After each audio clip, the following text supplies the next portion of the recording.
Two people are sitting at dinner. Everything is fine. The food is good, the conversation is flowing well, and nobody has said anything wrong. Then one person makes a comment, the kind that would have passed without a single raised eyebrow on literally any other night. But tonight, the other person referred to goes quiet. Not angry quiet, just that specific kind of silence that has a temperature to it. And the first person who made the comment feels that chill that moves through a room when something invisible shifts immediately. But then nobody argues. Nobody raises their voice. Dinner continues. But something is different now, and both of them know it, or at least pretend to. 3 weeks later, they suddenly have the biggest argument of the year about something completely unrelated. And both of them will spend the next several days genuinely confused about where it came from. But then it came from dinner, and it was always going to come from the dinner. Here's the story most people tell themselves about old conflict, that time heals it. If you fight, you cool down, allow enough distance accumulates, then the wound closes. Maybe it leaves a small scar, but functionally it's gone. That's how two mature, emotionally evolved adults move forward. Well, what a beautiful story. Almost nobody actually lives it, because most people are walking around with a fully operational catalog of conflicts that technically ended years ago, but keep showing up like that one relative who says they're leaving and then stands at the door for another 40 minutes. An argument from early in a relationship that got resolved on paper, but still gets referenced years later, like Exhibit A in an ongoing trial. A falling out with a friend that was officially forgiven, but quietly changed the temperature of every conversation ever since. A moment at work where someone dismissed you in front of other people, and you said nothing and decided to let it go. Let it go. That phrase is doing an enormous amount of work in how people talk about conflict, as if removing something from your conscious attention actually removes it entirely. But it doesn't. And the reason has less to do with emotional immaturity and more to do with how conflict actually behaves when it isn't fully resolved. Here's what actually happens to a conflict that gets suppressed instead of resolved.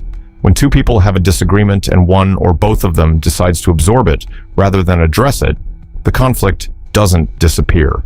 It changes its form. The emotional charge of the original moment compresses into something smaller and much quiet. Then it gets stored.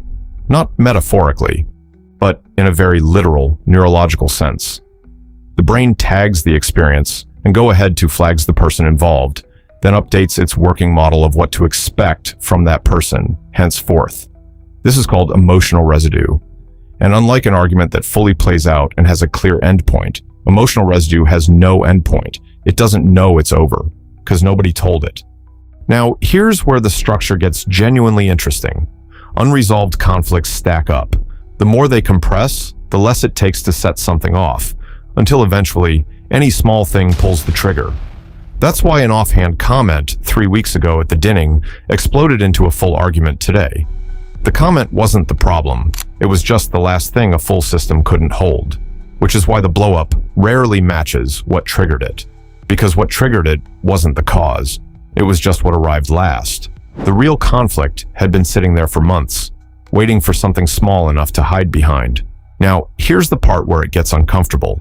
Most people have a story about why they let conflicts go, and it's almost always a generous story. I'm the bigger person. I don't like unnecessary drama.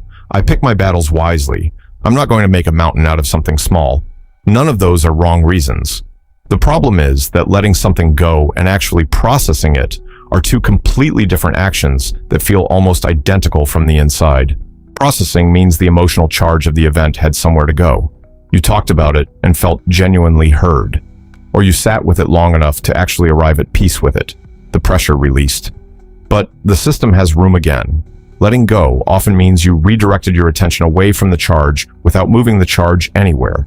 You decided not to deal with it today, which is occasionally the right call, and frequently the thing that builds a pressure problem you'll deal with much later under much worse conditions over something that has absolutely nothing to do with the original issue. Here's what almost nobody talks about when they talk about recurring conflict, and this is the part that actually matters. Compressed conflict doesn't sit there passively like boxes in a storage unit you never visit. It actively changes how new information gets processed. Every new interaction with the person involved gets filtered through it. A neutral comment reads as potentially loaded. A normal silence feels significant. A completely innocent change of plans arrives as confirmation of something the old, unresolved conflict already decided about this person a long time ago. Psychologists call this negative sentiment override, a state where the accumulated weight of unresolved conflict starts overriding objective reality in real time. People in this state can be shown clear, direct evidence that someone meant no harm and still feel certain they did, not because they're irrational, because their brain has a pattern now and is extremely good at finding it. This is the hidden force operating underneath relationships with a long history of compressed conflict. It isn't the current argument. It isn't even the old argument anymore. It's the interpretive lens the old argument quietly installed, the one running in the background, deciding what things mean before the conscious mind gets a single vote. And this is precisely why surface-level resolution so often changes nothing. You can navigate today's argument perfectly and still be operating through a lens that 5 previous unfinished arguments quietly constructed. The new resolution gets processed through old, unresolved weight and comes out distorted on the other side. You resolved the argument, you didn't touch the lens. Therefore, the conflict didn't disappear. It went structural. That's a completely different problem. So here's what compression actually means for any relationship with a real history behind it. Every conflict that gets absorbed without resolution is still present, in a small, quiet, and compressed form, but present, and doing 2 things simultaneously: adding to the internal pressure of the relationship and slowly reshaping the lens through which everything that follows gets interpreted. Time does not resolve conflict. Addressed conflict resolves conflict.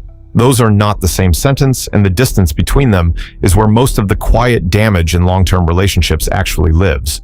The dinner comment 3 weeks ago was never the problem. It was just the moment a system carrying too much for too long finally ran out of room to hold it. And right now, somewhere, 2 people are sitting across from each other in a fully escalated argument about something that stopped being the real point several months ago. Neither of them knows that yet. The conflict they're actually having isn't on the table. It's been in the room the whole time, waiting.